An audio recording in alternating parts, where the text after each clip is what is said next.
Hello, everyone, and welcome to the course on the Gospels. As you'll already know, that my name is Joe Puckett, and I'm very excited to be a part of this course. I'm excited to be your tutor for the remainder of this semester. And again, I just hope that you're enjoying your learning experience in this course and enjoying your readings.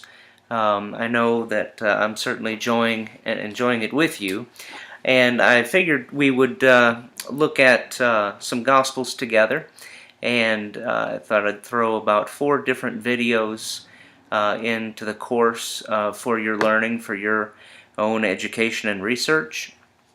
Also, this is a possibility for some extra credit. If you want to use these videos as extra credit, you can, as I've put down into the posts, into the discussion post, you can write down notes on these videos, and as you write down these notes, submit them to me just for review so I can look at them, and they're for yourself, for your own study.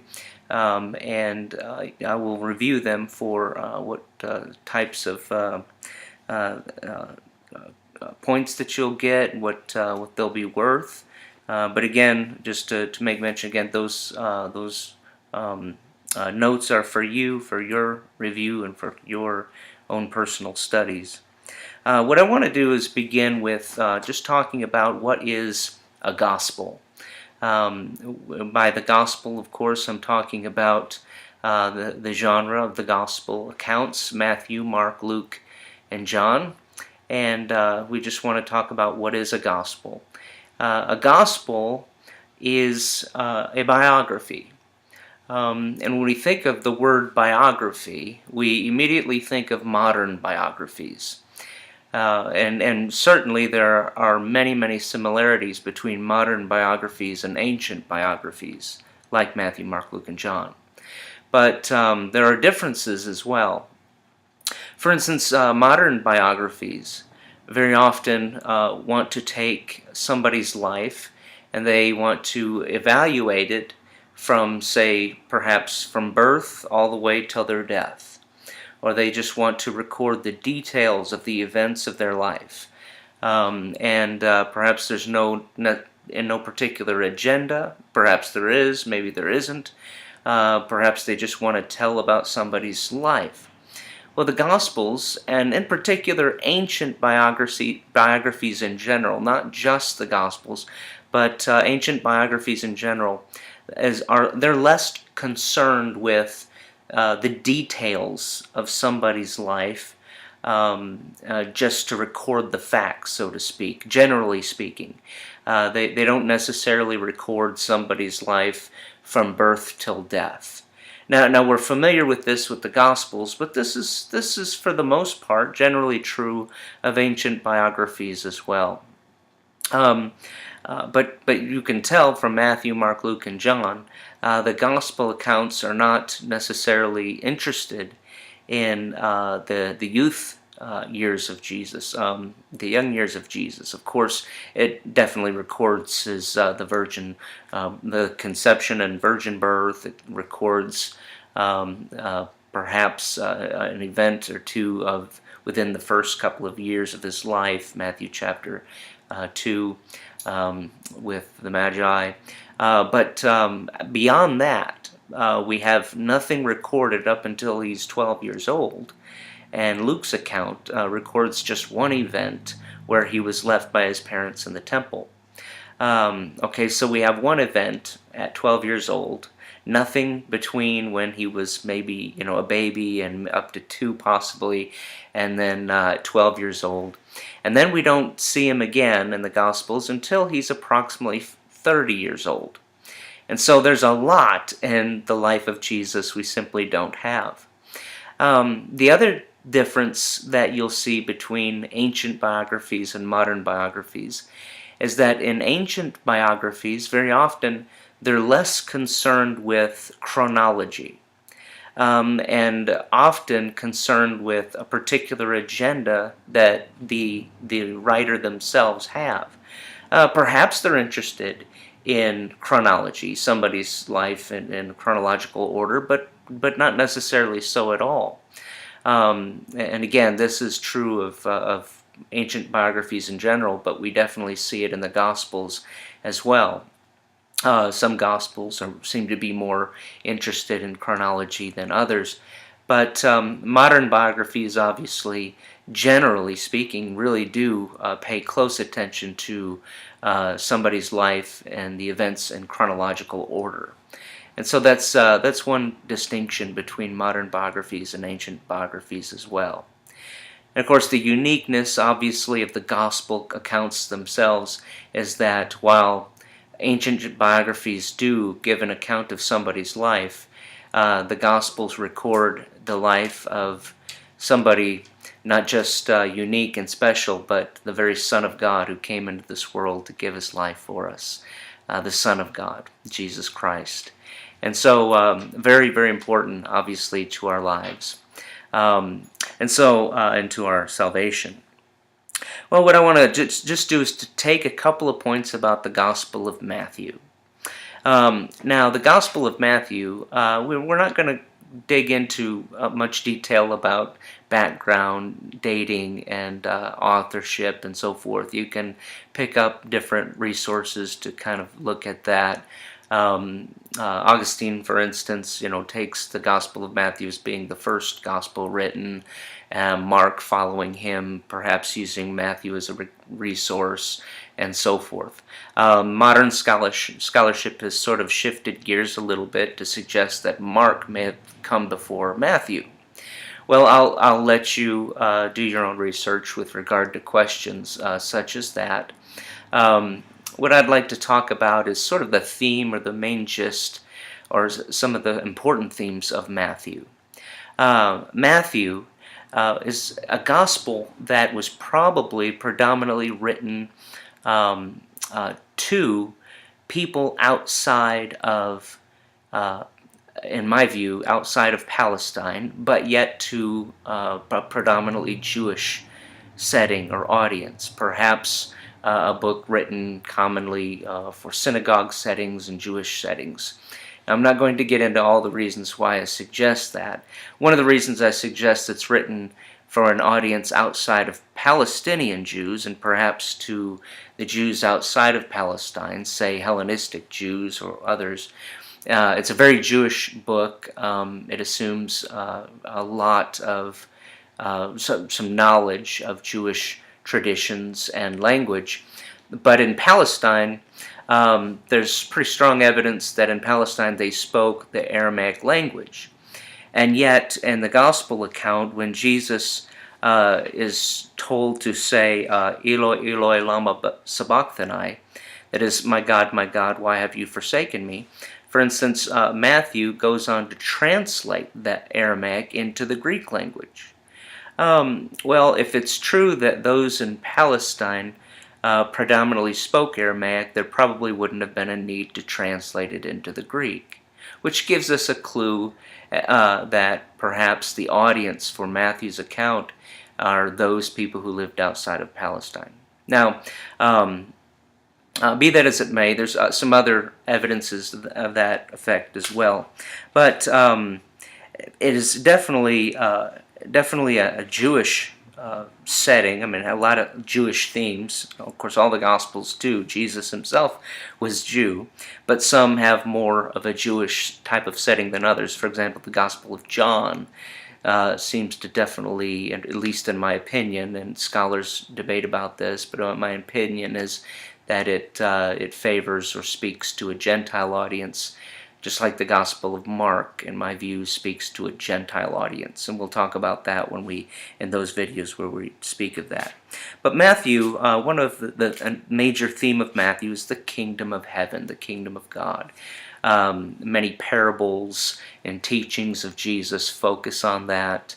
Now, this is not to say, obviously, that the other Gospels do not. They all do. But Matthew seems to pay a heavy attention to that. Also, Matthew seems to pay a lot of attention to the fulfillment of Old Testament prophecy. It spends a little bit more detail, a little bit more time and gives some more references to Old Testament texts, explaining that Jesus fulfills these Old Testament texts. Again, which gives some indication that the audience that would be reading Matthew might actually be more familiar with the Old Testament. But just to kind of give what I think to be a very interesting part of Matthew, of how he constructs the gospel and outlining the life of Jesus. Really beginning in chapter 1, where he begins the genealogy of Jesus, beginning with verse 1, with Jesus being the son of David and the son of Abraham.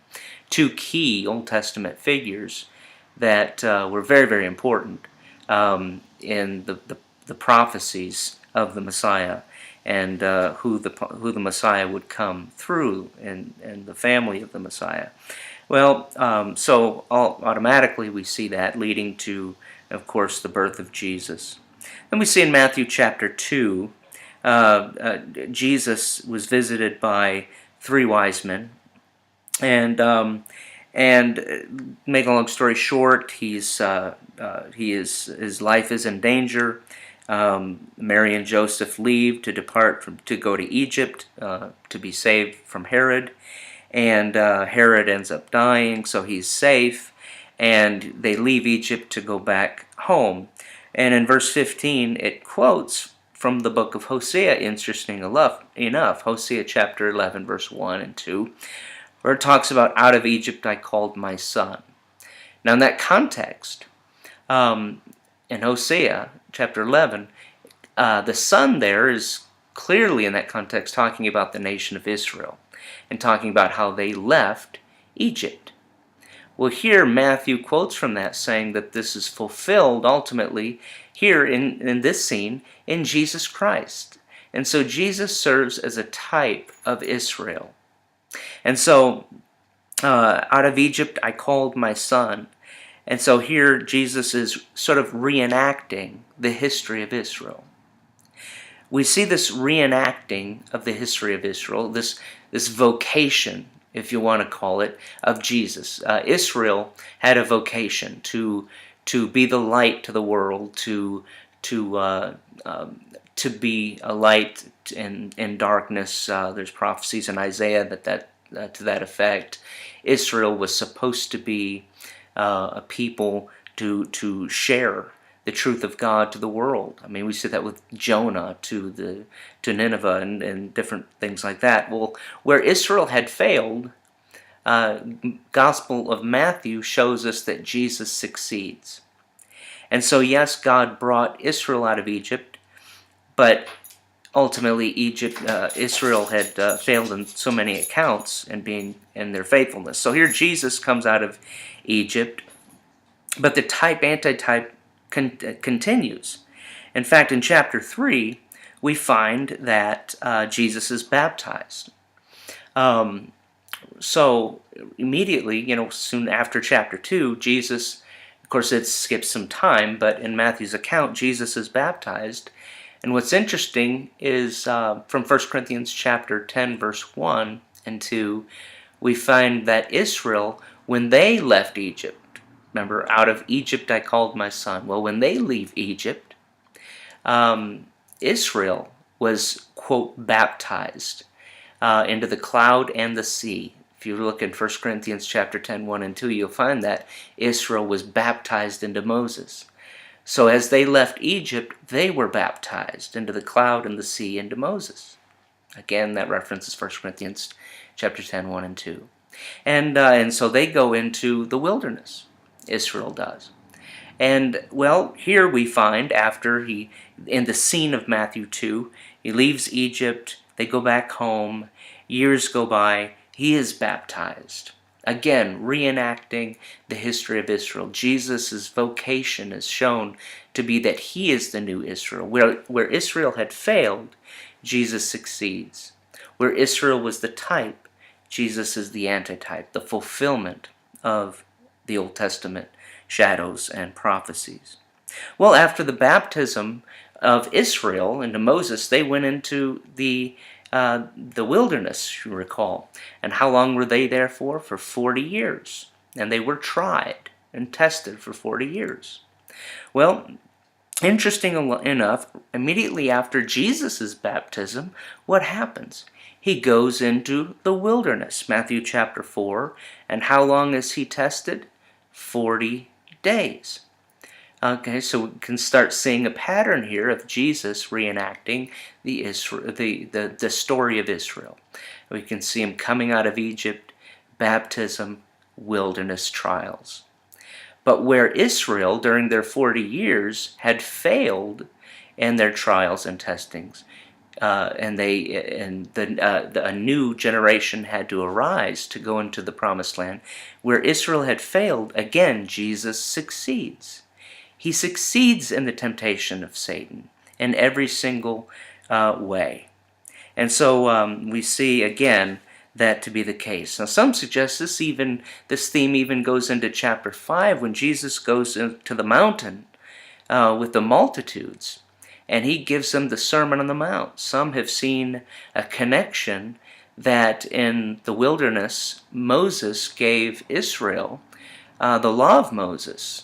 And Moses was the new leader of the new nation, Israel, and God had created a nation. Well, was Jesus, in fact, in Matthew's account in Matthew chapter 5, again, illustrating himself to be the new leader of the new Israel, coming up to the mountain, giving the law of Moses, not the law of Moses rather, but the Sermon on the Mount, and even referring to the law of Moses, but pointing to the true essence of the law, where the Pharisees had misunderstood what Moses had taught, Jesus now fulfilled. In fact, he would say that in verse 17 through 19 of Matthew chapter 5 in the Sermon on the Mount, that he came to fulfill the law and the prophets, to bring them to their proper understanding and to accomplish what Israel could never accomplish. And so here Jesus is the fulfillment of Israel's Old Testament scriptures. So on and on we could talk about this, but I think that's a key element of the Gospel of Matthew, the Jewish fulfillment of Old Testament scriptures, that he is the Messiah, that he's Israel's Messiah, but of course ultimately extending to the whole world. He's the world's Messiah, and he is the fulfillment of scriptures. And he in reenacting sort of the history of Israel, showing himself to be the new Israel. Where Israel had failed, Jesus, the new Israel, and the new leader of Israel, succeeds. So just a few points to be thinking about as you study the Gospel of Matthew. There's much more to that, but I hope this benefits your study in the Gospel just to get you started. Thank you for joining in, and hopefully you benefit from this. If there's any questions or comments about this video or any further thoughts, we can certainly discuss these things. I could perhaps open up a post where we can discuss some of these things. Maybe you have questions or further thoughts about the rest of the Gospel, since we only really just touched the hem of the garment. Thank you, and have a very good day, and have a great semester.